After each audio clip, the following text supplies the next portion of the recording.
criminals use this scam to steal your money, you have to educate yourself so you don't get tricked. Now, let's say I'm the criminal. I'll play the part of the criminal and I'm looking to make some money. I find someone who has more money than me, and then I take just a bunch of ones, and here's what I do. Let's say you're a cashier, okay? And I'm gonna come to you as the criminal. I say, excuse me, I have a lot of ones. I don't need all of this change. Do you have a larger bill for these ones? I've got 10 here. Yes, I have a 10 right here. All right, so I'll take the 10, and then there's 10 ones. Count that, make sure they're all there. Okay, 1, 2, 3, 4, 5, 6, 7, 8, 9. This is only 9. Oh, all right, let me see if I have another dollar then. Yep, here's another dollar here, so that's 10. And you know what, actually, if that's a 9, that's 10. I've got 2 5s also. That should be 20. Let's see, 5, 10, Yep. 11, 12, 13, 14, 15, 16, 17, 18, 19. So that's 20 total. You have a 20 in exchange for I do. 2 5s and 10? Yep, All right, so there you go. count that. Make sure that all lines up there. So that's 5, 10, and then this is 1, 11, yep, 12, 13, 14, 15, 16, 17, 18, 19, 20. Okay, so now we're all even, right? 20 for 20. But now if I'm the bad guy, I'm gonna walk away at this point before you start thinking through it. But do you remember how much money was here to start? yeah, I had a 20 and a 10. Yeah, it was a 20 and a 10, and now you have 10 ones and 2 5s. So somewhere along the way, you can see you lost $10, and now I'm gonna teach you how that happens so you don't fall for it ever. There's a simple thing you can do to defend yourself against this. So the cashier here, she starts with the 20 and the 10, right? I've got 2 5s and then 9 ones, or I've got 10 ones. I put one away in my pocket to start, right? I take the 2 5s, I put them in my pocket. Now what I do is I say, excuse me, can I change this for a 10?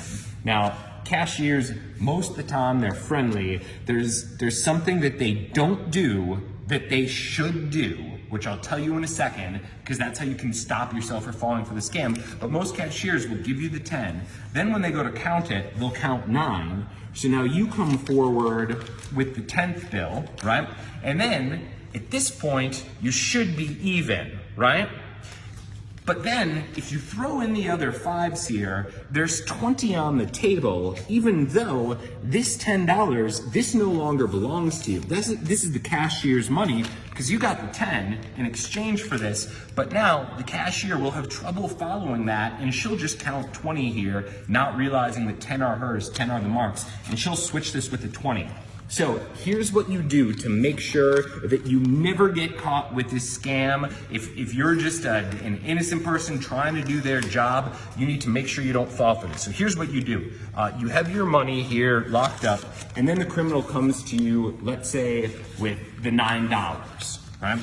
It's a 2-step thing, and if you do this, you'll never get shortchanged. There's so many different variations of shortchanging. That's it. That's the technique when a criminal will try to get more money out of you, or change raising. That's another very common way to describe this, the change raising scam. And this is something the criminals do if they're down on their luck and they don't have anything to do a big operation. This is just how they'll work their way low up to get the money to do the even worse stuff. Okay, so if you're the cashier, here's how you defend against it. I say, excuse me, I have 10 ones, and now you be the part of the cashier. Can I have a change for 10 for it? Yep. Great, thank you.